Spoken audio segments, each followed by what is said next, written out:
Welcome back to Focus Figures, where today I'm going to be doing another WWF Hasbro figure unboxing video, and this one, somewhat controversially, is going to be a green card. You crazy bastard! So you may not have figured this out by now, but my collection, my mint loose collection, is getting to the stage where the only figures I need are the guys that are incredibly expensive. So it's getting very difficult to get figures to open up the figures that I need to take off card and add to my mint loose collection. So obviously a lot of them are greens, a lot of them are in the green card series. So I was contemplating maybe just admitting defeat and trying to pick them up loose, trying to find good condition issues of each of the figures I don't have, but just loose, you know, not buying them on card, not opening them up. But there's been a little bit of light, a little bit of sort of chink of light coming through the clouds of trying to buy on card to have mint loose. And one of the things that does help out is swaps. So I won a raffle prize recently that was a reasonable raffle prize. It was pretty decent. It was not a mock that I wanted to keep. It was not a mock that I felt was worth grading, but it was a high-end mock as well.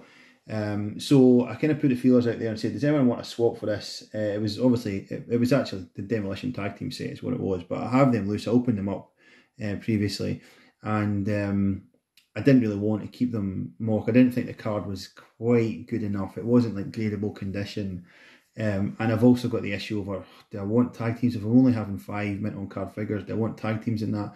So I offered that Demolition Tag Team set out for swap, and one of the members of, well, most of the groups that I'm in as well, a guy called Dan, he who also has a YouTube channel, Dan the Toy Man, so check that out. He offered this guy. He offered Ludwig Borga, who is a figure that I need. Now, Borga, this Borga that Dan sent me, it looks at first sight as if that's a really nice mint on card figure, but the reason that he was happy to swap it for the Demolition is that the bubble is all mangled at the top here, so it's all sort of crushed. I think it's even split a bit, and it's really not something you could grade for that reason.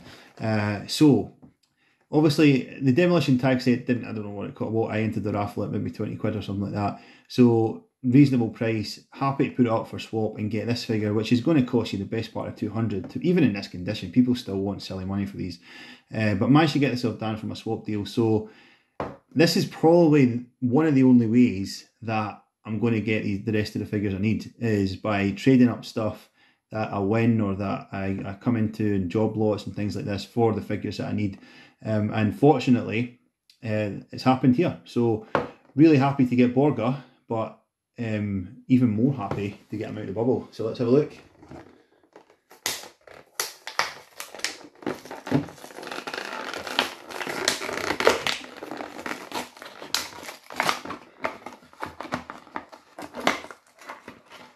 Here we go. So that is, I've never had a Borga, never had it. Oh, look at that. Action is so stiff it actually stays. Oh man, that is that's a good sign. But hopefully, I had the same thing with Rick Steiner. Like, I had to move his action a couple of times to actually get it to work because it was so stiff. But yeah, never had a Borga. Obviously, I always wanted one. I always thought, because he was, at the time when he was in the Fed, man, he was a monster heel. He was a big deal. He was in the main event, one of the foreign fanatics in the Survivor Series team against Lex Luger and the Steiners and the Undertaker, I think. Didn't really have much of a run. I don't think he survived very long in the Fed, but really significant in the time that he was there. So one of the things, I say this to Dan as well about this figure, is you see this figure quite often, even on card, and the face just tends to just be slightly off colour from the body. Now, I asked Dan to send me like close-ups and things, and he did, to his credit, he did. He showed me, I actually took a video, scanned the camera over it, and this is probably one of the closest tones that I've seen.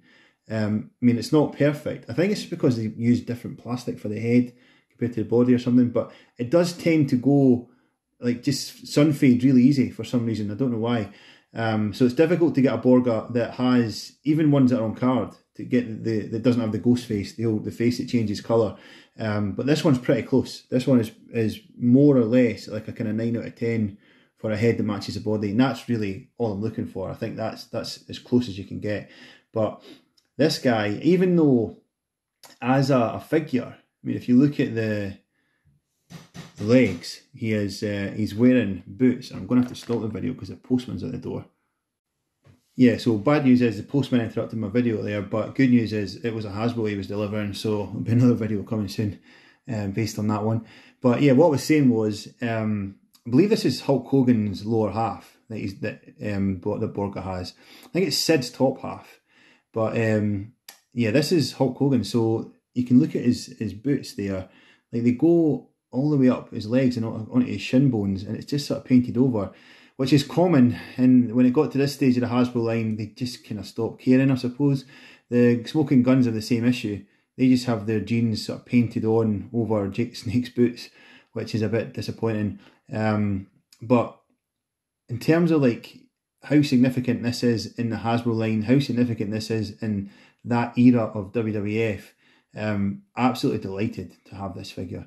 And it is a pretty cool figure. I mean, this Series 11, even though like it is extortionate to get your hands on them, and it's just because I think distribution-wise, that's why that happened, but they're pretty cool figures. I do think that these guys, when you just look at them on an individual basis, these are figures that are exciting to look at. You know, they sort of capture the imagination. I think it's a good run. It is a good series, these guys. Obviously, you've got 1, 2, 3 Kid, Crush, Yokozuna, the Smoking Guns. I do think it's figures you'd want to play with, you know, if you were an 8-year-old. But anyway, I mean, even if you're a 38-year-old, you want to play with these figures.